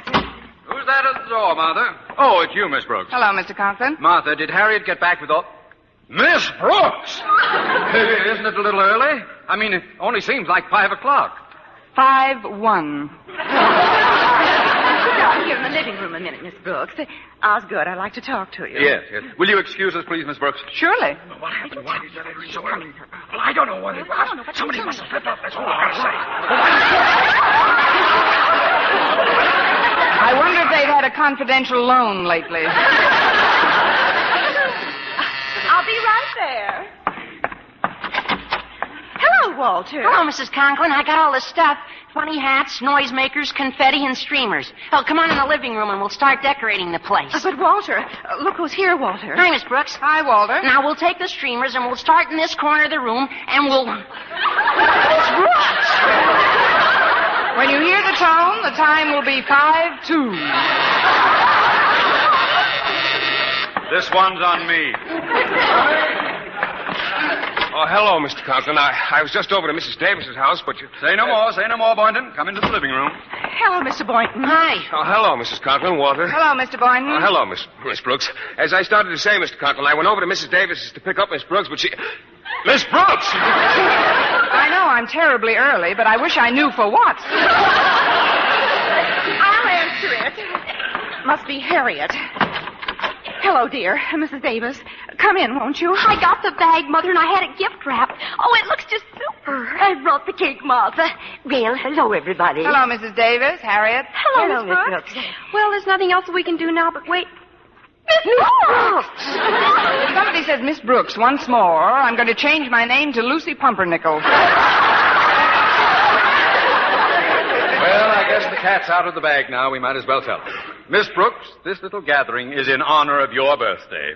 My birthday? How do you like that? I forgot it again. Miss Brooks, as a token of our esteem and affection, may we present you with this little gift. Go on, Miss Brooks. Open it. The gift is something you wanted for a long time, Connie. Oh, the green alligator bag. So that's why everybody borrowed money from me today. That's right. We didn't want you to get it for yourself. Well, this is certainly the nicest present anybody ever bought me, with or without my money. Oh, we didn't get this with your money, Miss Brooks. Look inside the purse. Why? Oh, what's this? 5, 10, 20? It's all here. That's right, Miss Brooks. Well, now that we all know it's your birthday, suppose you tell us how old you are. Happy birthday to me. happy birthday to me. Happy birthday, our Miss Brooks. Happy birthday to you.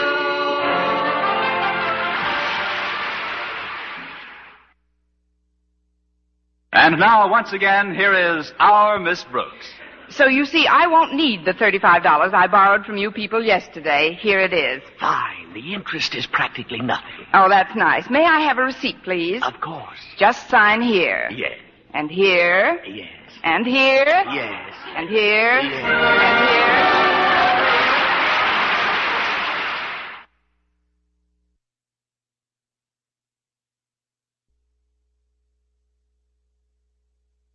Dream girl, beautiful luster cream girl. Tonight, you can see this come true, revealed by a Luster Cream shampoo. You'll see your hair lovelier, your wave or curls softer, more glamorous, easy to do quickly.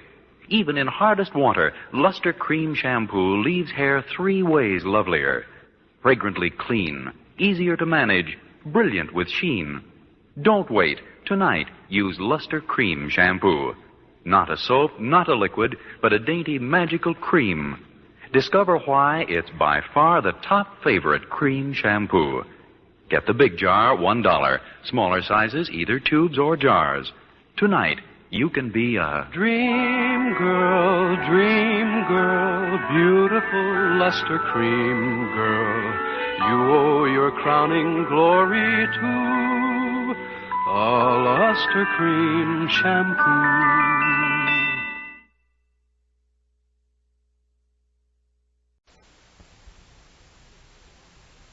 Palmolive Soap, your beauty hope, and Luster Cream shampoo for soft, glamorous dream girl hair bring you Our Miss Brooks, starring Eve Arden.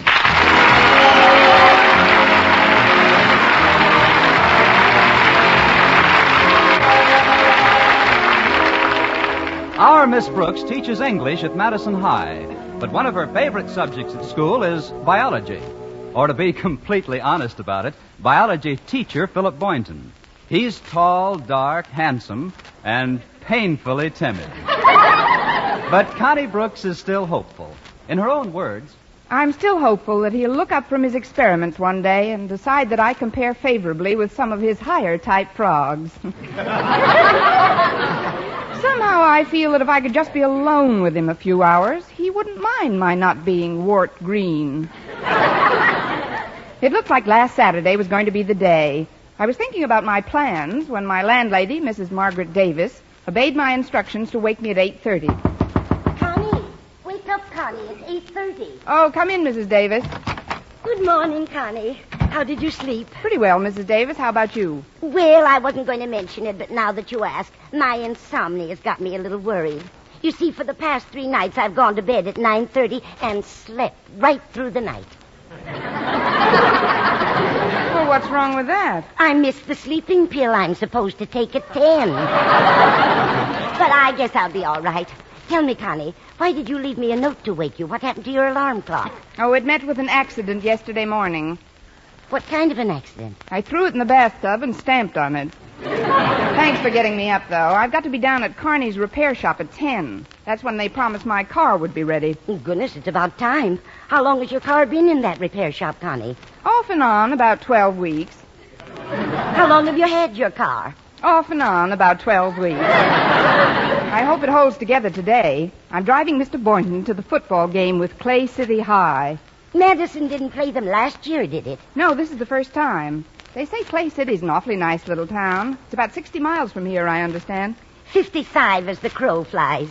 You ought to make it in a couple of hours, easy. Well, I'd better allow 3. My car makes about the same time a crow does on the ground. Well, hurry and get dressed, Connie. I've got a surprise recipe for your breakfast. I hope it's not as surprising as the last one, Mrs. Davis. Blubber burgers fried in deep seal fat. I'm afraid I haven't time for breakfast today. I'll just have a glass of milk. Well, don't you even want to know what the surprise consists of?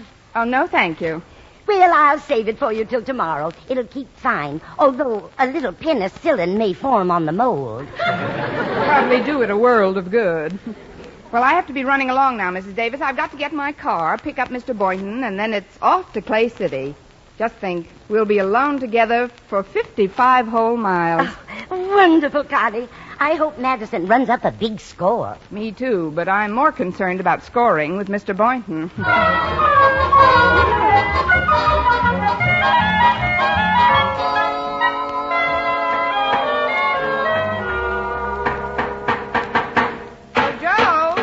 Joe Carney. I'll be with you in a minute, Miss Brooks. I just want to finish this fender here.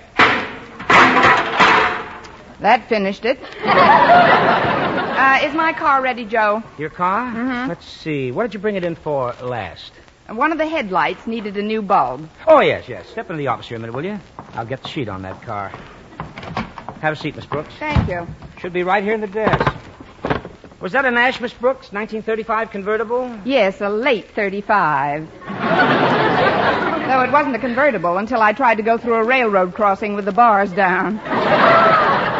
Oh, yes, here we are. You say one of the headlights needed a new bulb? That's what you told me. Funny, our mechanic found quite a bit of other work to do on the car. What other work? Well, your spark plugs were shot, so he replaced them, and the points were practically gone. Where to? Your valves needed grinding, and the wheels were way out of line. Of course, that could have been caused by the warped axle. Practically no ball bearing action left in the sprockets at all. And your transmission and differential had to be thoroughly revamped. How did I get the car down here? On my back? The steering knuckle was way off, so he had to pack that. But that wasn't too much trouble. I'm glad. He was down there ripping off the old brake lining anyway. The new voltage regulator we put in should help that shorten the wiring considerably, and a new oil filter will keep your motor cleaner. Now, just a minute, Joe. You didn't say a word to me about any of those things when I left the car here. Well, of course not, Miss Brooks. I had no way of knowing about them until our mechanic checked the car thoroughly. Any more than I could have told you about the clutch lining. What about the clutch lining? Let's not speak ill of the dead. It was shredded. And that probably affected the rear end situation. Rear end? It was really dragging. Now, do you want me to total up your bill with the new radiator that's coming, or just charge you for the soldering job temporarily? Like I say, Joe, what do I owe you for the light bulb? Oh, we'll just throw that in. And please don't feel that we invented any of these difficulties, Miss Brooks. Every item on your bill was strictly legitimate. May I never smear grease on my hands and charge for a lube job if it wasn't. I've got a good mind to get the Falcon after you. What's the total? Well, let me see. $14.50 plus $7.98. 46 for parts. 18 for the transport. $9 for the distributor of the crown. Well, it's $112.49, Miss Brooks. Call it $113 even. We'll call it $112 even, and I'll have to pay you off by the week, Joe. Oh, that's perfectly all right. Say $10 a week, 20 weeks. 20 weeks? That would be $200. Carrying charges, Miss Brooks. Plus lawyer's fees. Lawyer's fees? Well, sure, you're a school teacher, aren't you? Yes. Well, you couldn't keep paying $10 a week out of your salary. A lawsuit's inevitable. Well, if I can't make the payments, I'll sell you the car. Are you kidding? With the repair work this heap needs, I wouldn't give you $100 for it. Look, I've got to have the car today, Joe. I'm driving Mr. Boynton to Clay City to see our football team play. Now, what would it cost me if you put back the shredded clutch lining and the gone points? Well, never mind. Never mind that, Miss Brooks. How much cash have you got on you? Well, I got paid yesterday and just took care of my rent and a few small bills, so I've still got about $19. We'll take it. I believe in one price. You say $19, I say $19. Hand it over. Here you are, and Mother will be happy to know you let me keep my locket. On to Mr. Boynton.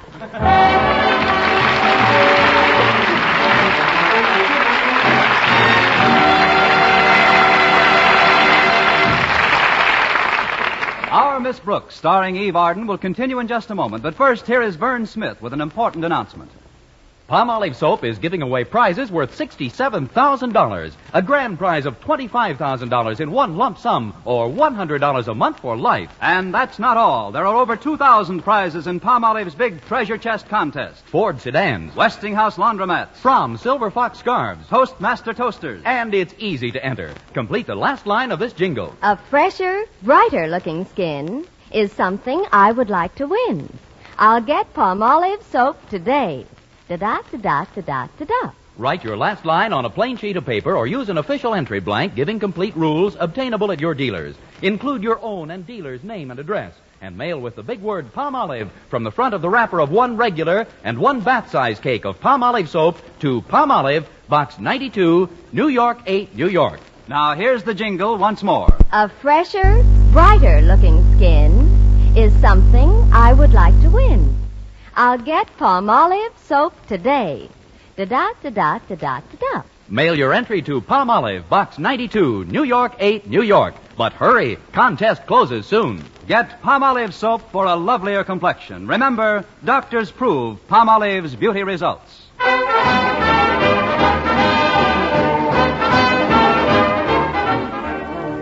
Well, I finally got to Mr. Boynton's apartment house to take him to the football game. He was standing in front of the door holding a big box with a cellophane top, the kind you put an orchid corsage into. I said, "Mr. Boynton, you shouldn't have bought me flowers." His answer was typical of the man. With a modest smile, he hung his head, blushed, and said, I didn't. "Oh, well then what's in that box?" MacDougal. He's a wee one, isn't he? MacDougal's a bullfrog, Miss Brooks. I took him home from the laboratory yesterday. I don't like the sound of his voice. It's kind of raspy. Maybe he's got a man in his throat. Are you taking him with us to the football game? Oh, I'm afraid I'll have to. You see, his neck's pretty sore, and I put a compress on it. Wouldn't want him to scratch it off. He should have had his tonsils out long ago. Maybe his folks couldn't afford it. Well, get in, Mr. Boynton, and put MacDougal in the back. Oh, I'd rather not, Miss Brooks. Let's keep him up here in front, between us. Goody. I've always wanted to go to a football game with a bullfrog. Well, are you all set, Mr. Boynton? All set, Miss Brooks. Then we're off to Clay City. It's a beautiful day for football, isn't it? Oh, yes, it is. Do you like football, Mr. Boynton? Well, frankly, Miss Brooks, I haven't seen many games. Oh, that's a shame. We teachers should set an example in school spirit for the student body. That's why I'm going today. That's one reason, anyway. I beg your pardon? I said I think we should show more interest in school events. Oh, I agree, Miss Brooks. Who's pitching for us today? Well, we tried to get Satchel Paige, but he's tied up. Of course, we have some good backfield men pitching passes. That's what you meant, isn't it? Oh, I guess so. I'm afraid you'll have to explain quite a bit of the rules, Miss Brooks. Oh, you'll get on to it, Mr. Boynton. Meanwhile, we've got 55 miles to travel together. Just you and I. I was hoping you'd feel that way about it. That was MacDougal. Now, quiet, Mac. I want you to rest your throat. Yes, do that, Mac. Now, where was I? You were saying we've got 55 miles to drive together. That's right. Just the three of us. A man, a girl, a bullfrog. Well, we'll have fun anyway. I know a wonderful little restaurant en route where we can stop for lunch. It's called the Blue Goose Cafe. Oh, fine. Look, Miss Brooks, isn't that one of our students pushing that car across the street? Oh, yes, that's Walter Denton. Maybe we can give him a hand. Hello, Walter. Oh, hello, Miss Brooks. How do, Mr. Boynton? Oh, hello, Walter. Something go wrong with your car? Oh, nothing unusual. It just won't go. I think my clutch lining is gone. Oh, well, take a little of mine, Walter. I've got a new batch. Gee, of all times to fizzle out on me. I had my heart set on going to the Clay City football game today. Why don't you come along with us? What do you say, Miss Brooks? With us? Well, I'm sure Walter would rather get there under his own power. Maybe we ought to try and get his car started. Oh, it's no use, Miss Brooks. It won't go. I know this car like the back of my hand. And the back of me hand to you. Well, it isn't that you're not welcome to come with us, Walter. I know. Why don't we tow you in your car? Tow me? Well, I don't understand the point of that, Miss Brooks. You wouldn't. I haven't got any tow rope anyway, Miss Brooks. Well, maybe we could push you in your car. You know, bumper to bumper and shove. Then when we got to a nice downgrade, whee! Bye-bye, Walter. Oh, you're kidding me, Miss Brooks. Yeah. I'll sit in the back here. You and Mr. Boynton won't even know we're in the car. All right, Walter, hop in. I wouldn't want you to miss the game. Well, here goes. Off to Clay. Did you say we're in the car? Sure, I've got a date with Harriet Conklin. She's a real football bug. Bug? Don't get excited, Mac. It's just an expression.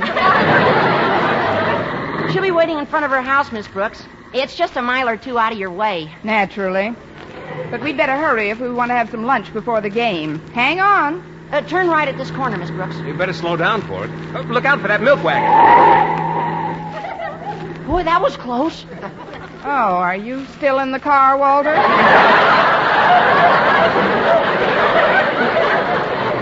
I hope I didn't unnerve you. Oh, that's all right, Miss Brooks. I'm used to driving with woman drivers. My mother's one, you know. One what, Walter? It's only natural for drivers to make mistakes. But my mom has made some whoppers. That I can see. Look, isn't that Harriet standing under that tree? Oh, yeah, that's her. Pull over to the curb, Miss Brooks. Yes, sir. Shall I hold the meter? Hiya, Harriet. My car's all tattered and torn, so Miss Brooks is taking us to the game. Well, bless your little pointed head. Hello, Miss Brooks. Hello, Harriet. How are you, Harriet? Mr. Boynton. How nice to have you along. Get that leer out of your voice, Harriet. Mr. Boynton's been spoken for. In fact, he's been spoken and croaked for. What in the world was that sound? Oh, this is MacDougal, Harriet, one of my favorite frogs. You can introduce them formally when we're rolling again. Hop in. Not you, Mac. We'll get in back. After you, m'lady. Thank you, m'man. All set? Well, we're off for Clay City. Oh, don't start yet, Miss Brooks. Daddy's coming down off the porch. Hi, Daddy. Hello, everyone. Oh, hello, Mr. Conklin. Bye, Mr. Conklin. That is, how do you do, sir? How's Madison's favorite principal today? At ease.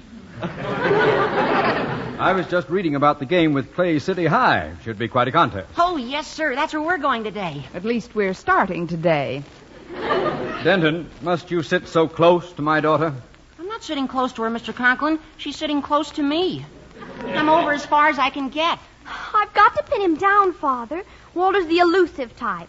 Of course, he's not a real happy heartache, but he's good for a minor throb or two. Cut it out, Harriet.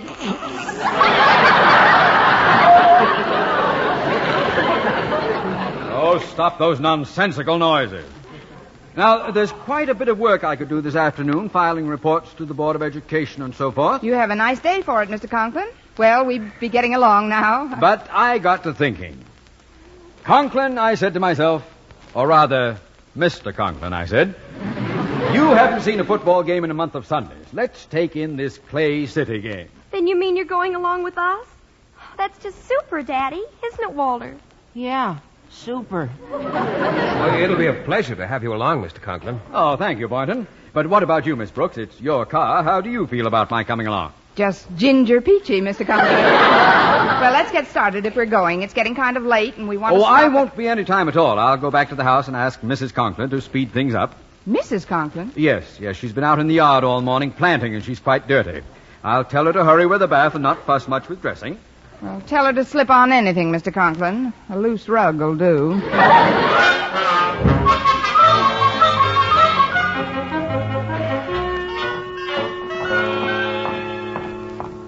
Well, here we are.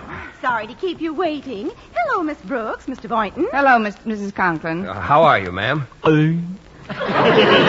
Walter's here, too. Hello, Walter. Hi, Mrs. Conklin. Where do you want to sit? Well, I think that you two should be separated. So, Martha, if you'll just sit between Walter and Harriet, I'll sit up front between Miss Brooks and Mr. Boynton. Fine. Now, if we can only get somebody to sit between MacDougal. I'd better hold him on my lap. There we go, Mac. Pity he doesn't drive. We could change places. Everybody ready? We're all set, Miss Brooks. Do you know the road? Well, not offhand, Mr. Conklin, but I've got some maps in my glove compartment. Well, I'd better get them out then, Miss Brooks. Should be a very simple matter getting to Clay City.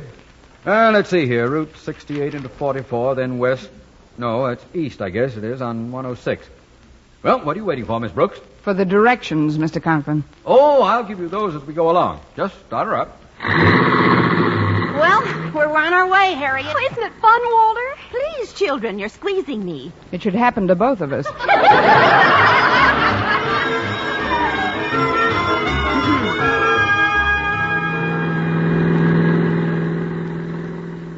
Brooks, do you mind turning your radio on? I understand there's going to be a new clue on Sing It Again. All right, Harriet. Gee, the prizes are up to $26,000. And here, folks, is your new Sing It Again clue. The phantom voice is no Ziegfeld girl, but a Ziegfeld guy gave her a whirl. Thank you. The $26,000 will come in handy.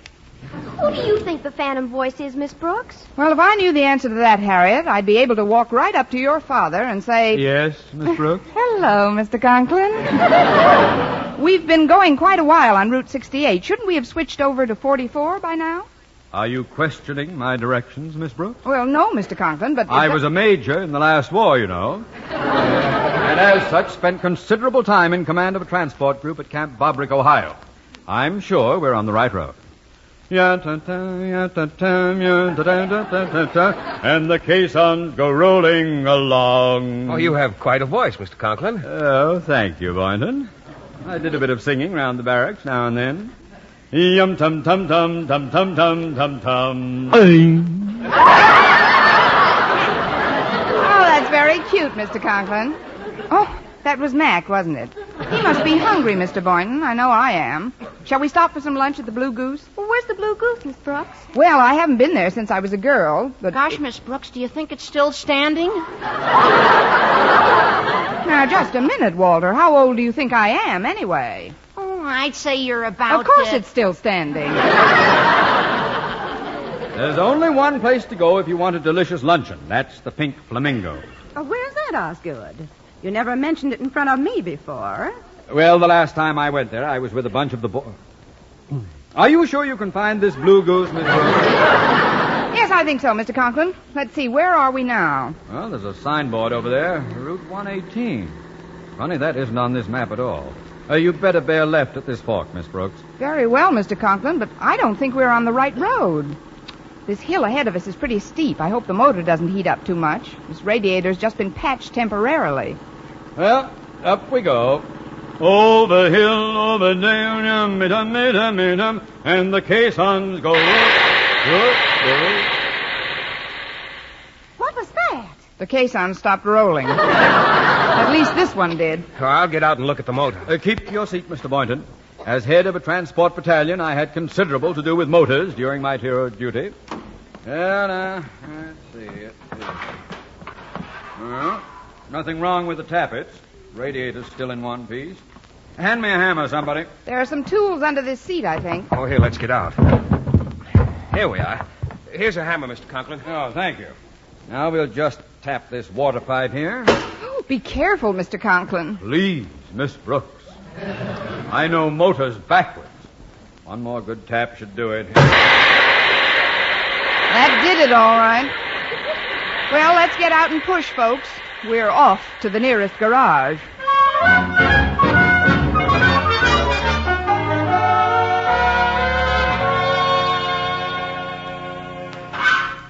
Well, there you are, folks. There you are. Good as new. Nothing would have happened in the first place if some knucklehead hadn't hit the pipes with a hammer. What? Why, how dare... Why, who do you think... Why, I'll have you know... Who's this huffing and puffing? Oh, please. This is Mr. Knucklehead. I mean, Mr. Conklin. He's my principal. Oh, now calm down, Mr. Conklin. Remember, everything's all right now.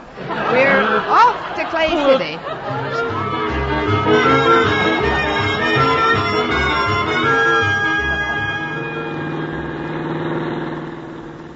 Where do you figure we are now, Miss Brooks? Well, I think according to my calculations, we've been traveling due east on Route 94 for 1 hour and 10 minutes at an approximate mean speed of 40 miles per hour.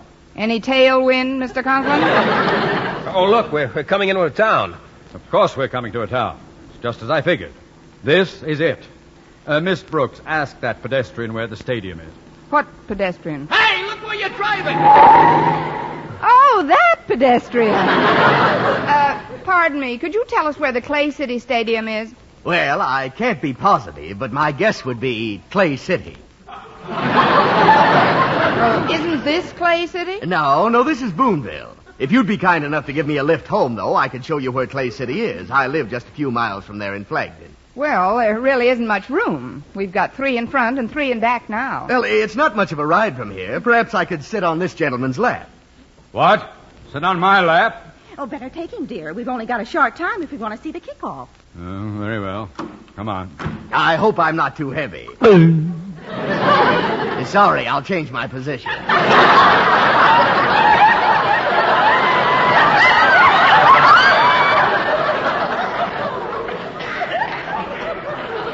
Start the car, Miss Brooks. All right, Mr. Conklin.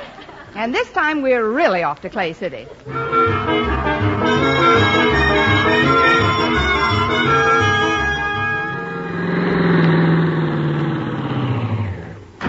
Yeah, thanks a lot for the lift. You're welcome.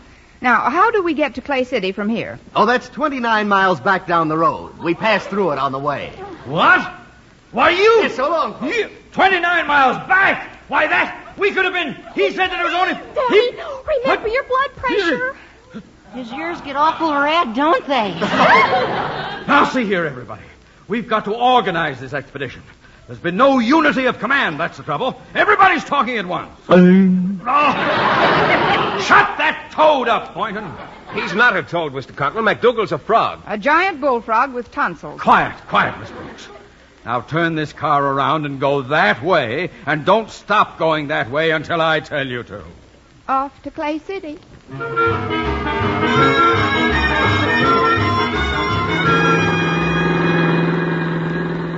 Well, this is Clay City, all right. There's the Clay City National Bank, Clay City Lumberyard. Now, for heaven's sake, Miss Brooks, before you get lost again, ask somebody where the stadium is. All right, Mr. Conklin. Oh, there's a bus parked over there. I'll ask the driver. Excuse me, but could you tell me where the Clay City Stadium is? Sure, it's 4 blocks left and 3 right. Oh, thanks a lot. That's the first definite answer I've had all day. Well, I ought to know where the stadium is. I got the Clay City team in this bus. We just beat Madison High 89-0. 89-0? May I ask you one more question? Sure, what is it? Did they put up a good fight?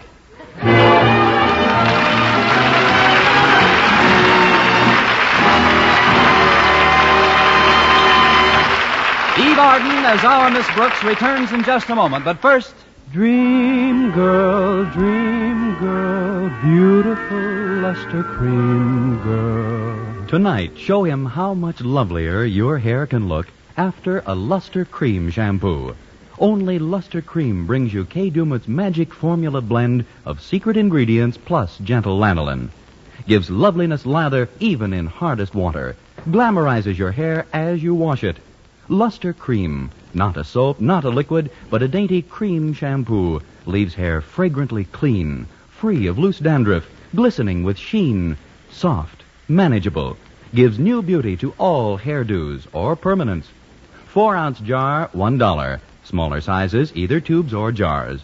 Tonight, try Luster Cream shampoo and be a Dream girl, beautiful luster cream girl. You owe your crowning glory to a luster cream shampoo. and now, once again, here is our Miss Brooks. Well, the trip back from Clay City was uneventful. I dropped Walter and the Conklins at their house instead of on their heads. And though I missed the football game, the rest of my plans worked out pretty well.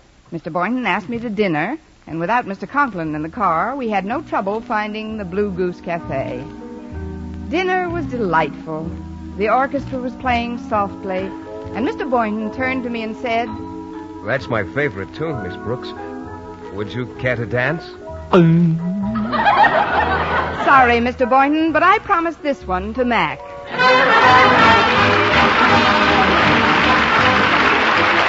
Next week, tune into another Our Miss Brooks show brought to you by Palmolive Soap, Your Beauty Hope, and Luster Cream Shampoo for soft, glamorous dream girl hair. Our Miss Brooks, starring Eve Arden, is produced by Larry Burns, written and directed by Al Lewis, with music by Wilbur Hatch. Dentists know what cleans teeth best, and over 4,000 dentists say Colgate Tooth Powder with a 2-minute routine gets teeth sparkling and super clean. So to remove dull film and get your teeth shining clean, just brush teeth 2 minutes morning and night with Colgate Tooth Powder. Brush inside, outside, and biting surfaces. Always brush away from the gums. See how quickly this gets teeth naturally bright. It removes dull film that improper brushing misses. And Colgate Tooth Powder also sweetens your breath. Try it. Buy Colgate Tooth Powder today. For mystery liberally sprinkled with laughs, listen to Mr. and Mrs. North, the exciting, fun-packed adventures of an amateur Park Avenue detective and his beautiful wife. Tune in Tuesday evenings over most of these same stations. And be with us again next week at the same time for another comedy episode of Our Miss Brooks. Bob Lamont speaking. This is CBS, the Columbia Broadcasting System.